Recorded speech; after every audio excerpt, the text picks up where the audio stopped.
আজ শুক্রবার। ছুটির দিন রাহাত তার স্ত্রী নিহাকে বিভিন্ন কাজে সাহায্য করে। নিহা যখন ঘর মুছতে নিচ্ছিল তখন রাহাতও একটা ভেজা কাপড় নিয়ে পাশের ফার্নিচারগুলো মুছে দিচ্ছিল। রাহাতের মা সানোয়ারা বেগম ছেলের এমন কর্মকাণ্ড দেখে ড্রয়িং রুমে এগিয়ে আসলেন। এসব কি হচ্ছে? আমার ছেলেটাকে ভোলাভালা পেয়ে কাজ করাচ্ছ? আজকে একটা দিন ছুটি পায় সে, কই তাকে ভালো মন্দ রান্না করিয়ে খাওয়াবে, তা না করে তুমি তাকে দিয়ে কাজ করাচ্ছ? সানোয়ারা বেগমের কথা শুনে নিহা মাথা নিচু করে ফেলল। সে কিছু বলতে চেয়েও বলতে পারল না। মায়ের কথার প্রতিউত্তর করল রাহাত। আহ মা, নিহা আমাকে কিছু করতে বলেনি, আমি করছি নিজ থেকে। ছেলেদের কি ঘরের কাজ করতে বারণ? আর ছুটির দিন আমাদের আছে, কিন্তু এই নারীদের নেই। থাক না মা। রাহাতের কথা শুনে সানোয়ারা বেগম উত্তর দিলেন, হ্যাঁ হ্যাঁ, এখন তো মা পর, বইয়ের সাফাই গাইবি। বলেই তিনি রুমে চলে গেলেন। রাহাত তার মায়ের চলে যাওয়ার দিকে তাকিয়ে একটা মলিন শ্বাস ফেলল। এগুলো এখন সানোয়ারা বেগমের নিত্যদিনের স্বভাব হয়ে দাঁড়িয়েছে। রাহাত নিহার উদ্দেশ্যে বলল,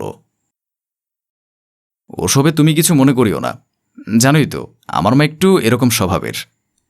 রাহাতের কথায় নিহা সামান্য হেসে উত্তর দিল, আরে না, কেন কিছু মনে করব? উনি তো আমার মায়েরই মতো।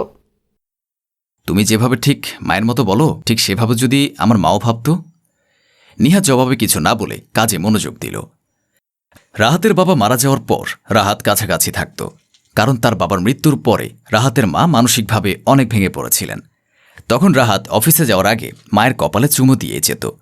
আবার অফিস শেষে বাড়ি এসে মায়ের কোলে মাথা দিয়ে নিজের ক্লান্তি দূর করত।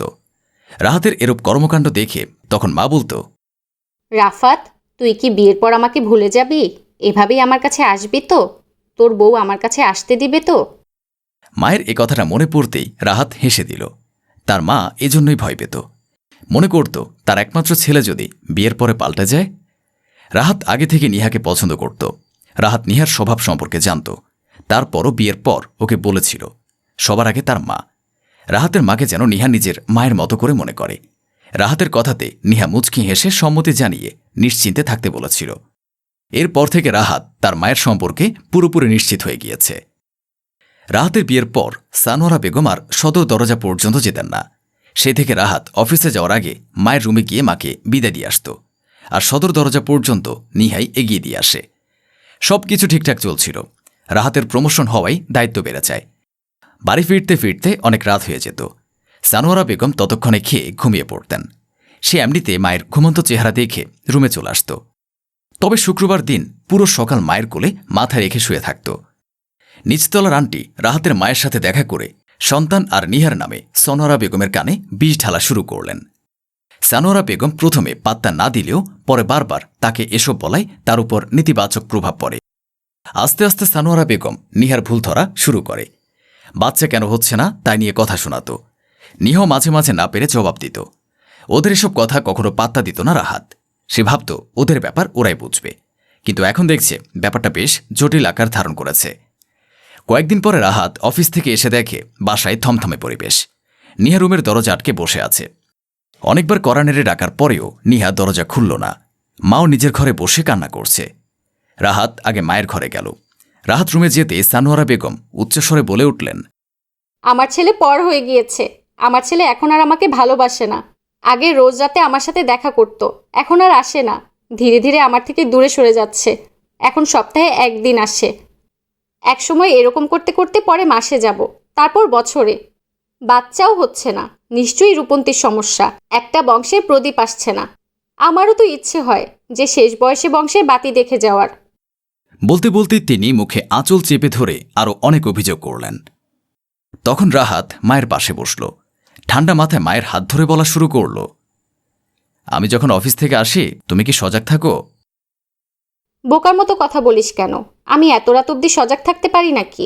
বুকে ব্যথা শুরু হয়, তাই তো ওষুধ খেয়ে ঘুমিয়ে পড়ি। তাহলে আমি ছেলে হয়ে তোমার বুকে ব্যথা হয়ে জানা সত্ত্বেও কিভাবে তোমাকে কাঁচা ঘুম থেকে ডেকে তুলব বলো? অফিস থেকে আসার পর তোমার কপালে চুমু ঠিকই দিয়ে যায়, কারণ তোমাকে ঘুমানোর আগে এক নজর না দেখলে মানসিক শান্তি পায় না। আমার কি দোষ? নিস্তলার ভাবেই তো বলল তুই নাকি আমার থেকে দূরে সরে যাচ্ছিস। পরে নাকি আমাকে বৃদ্ধাশ্রমে দিয়ে আসবি। ওনার ছেলেও নাকি এভাবে তার থেকে দূরে সরে গেছে। তুই যে আমার নারী ছেঁড়া ধন, আমি যে তোকে ছাড়া থাকতে পারবো না। ওনার কথায় পরে আসছি। এবার বলো বাচ্চা কে দেয়? আল্লাহ ছাড়া আর কে দিবে? তাহলে নিহার বাচ্চা হচ্ছে না, এখানে ওর দোষ কোথায়? আল্লাহ যখন ভালো মনে করবে তখন দিবে সন্তান। আর মাত্র তো বিয়ের 1.5 বছর হলো। নিহা কি কখনো তোমার অযত্ন করেছে? সানোয়ারা বেগম মাথা নেড়ে না বললেন। তাহলে ও তোমার অযত্ন করে না, অসুস্থ হলে সেবা করে, মাঝে মাঝে নিজ হাতে খাইয়ে দেয়, আর তুমি ওকে ভুল বুঝতেছ। আর আমি শুক্রবারে তোমার কাছে এসে সারা সপ্তাহে কি করি সব বলি, নিজের ক্লান্তি দূর করি। তুমি মানুষের কথা শুনো। তুমি অসুস্থ হলে নিচতলার আন্টি এসে তোমার সেবা করে দিয়ে যাবে না, তোমার ছেলের বউ তোমার সেবা যত্ন করবে। আর তোমার নিচতলার ভাবির দোষে তার ছেলে তার থেকে আলাদা থাকে। ওনার ছেলে আর তার বউ একসাথে থাকলে তিনি বকাঝকা করতেন, বউয়ের খুঁত ধরতেন, ছেলেকে উল্টোপাল্টা বলতেন। শফিক ভাই সহ্য করতে না পেরে আলাদা বাসা নিয়েছে। আমার জানা মতে আমার মা খুব ভালো মনের একজন বুঝতার মানুষ। অন্যের কথায় কান দিও না মা। বলে রাহাত মাকে জড়িয়ে ধরে কপালে চুমু দিয়ে বেরিয়ে গেল রুম থেকে। এরপর নিজের রুমের দিকে এগিয়ে গিয়ে দেখতে পেল নিহা এখনও দরজা খুলেনি। এইবার কয়েকবার কড়া নাড়তেই নিহা দরজা খুলে দিল। কেঁদে কেটে চোখ মুখের বেহাল দশা করে ফেলেছে মেয়েটা। রাহাত নিহার চোখ মুছে দিয়ে বলে উঠল, মায়ের মতো তুমিও বোকামো করবে? ওনার বয়স হয়েছে, অনেক কিছু তিনি ঠিক ভুল বিচার করতে পারে না, যে যাই বলে তাই শুনে। তাই বলো তুমিও? আসো, মায়ের কাছে বলবা যে তোমার ভুল হয়েছে। কিন্তু আমি তো কোনো ভুল করি নাই। বড়দের কাছে ভুল স্বীকার করলে কেউ বোঝা যায় না, বরং খুশি হয়। দেখো মা কি বলে। নিহা মায়ের রুমে গিয়ে তার হাত ধরে বলল, আমার ভুল হয়ে গেছে মা, এমনটা আর কোনোদিন হবে না। সানোয়ারা বেগম নিহাকে হাত দিয়ে ইশারায় কাছে রাখলেন। নিহা যেতে তার মাথায় হাত বুলিয়ে বলল, তোর কোনো ভুল নাই, দোষ আমার রে মা। আসলে কি বলবো, আমাকেও তুই মাফ করে দিস। আমি অন্যের কথা শুনে তোরে আপন করে নিতে পারিনি। তুই আমার জন্য অনেক করেছিস। বলতে নিহা সানোয়ারা বেগমের মুখে হাত দিয়ে আটকে দিলেন। ছি ছি মা, আপনি এসব কি বলছেন? আপনি আমার মাই। আপনার জন্য না করে আর কার জন্য করব বলুন? বলে সে সানোয়ারা বেগমকে জড়িয়ে ধরতেই তিনিও নিহাকে পরম মমতায় আগলে নিলেন। তাদের মান ভাঙার পরে দুজনকে উদ্দেশ্য করে রাহাত বলল, আমার জীবনে তোমরা দুইজন নারী। একজন আমাকে জন্ম দিয়েছে, আর একজন আমার জন্য তার আপনজনদের ছেড়ে এসেছে। সারাদিনের ক্লান্তি আমি তোমাদের দুজনের দিকে তাকিয়ে নিবারণ করি। এখন তোমরা যদি ঠুকাঠুকি করো তাহলে আমি আমার কর্মস্থলে গিয়ে কি শান্তি পাব? মানসিক শান্তি আমারও দরকার আছে। তোমরা তা না বুঝলে কি করব? তোমাদের দুজনের গুরুত্ব আমার কাছে সমান। আমার জন্য হলেও বাইরের মানুষের কথা কান দিও না। এরা সংসার ভাঙাতে আসে, জোড়া দিতে না। তোমরা দুজন আমার কাছে প্রশান্তির স্থল, দয়া করে এটাকে অশান্তির স্থান করো না। সংসারে কম বেশি ত্রুটি সবার থাকে, কিন্তু সেটাকে মেনে নিয়ে এগিয়ে যেতে হয়। আমরা কেউই ফেরেশতা নই যে আমাদের ভুল হবে না। আমরা মানুষ, আমাদের প্রত্যেকের কোথাও না কোথাও ভুল হবেই, কিন্তু ভুলটা নিয়ে তো পড়ে থাকলে চলবে না। ভুলটা শুধরে নিয়ে এগিয়ে যেতে হবে, তবেই না জীবন সুন্দর, সুখের সংসার হবে।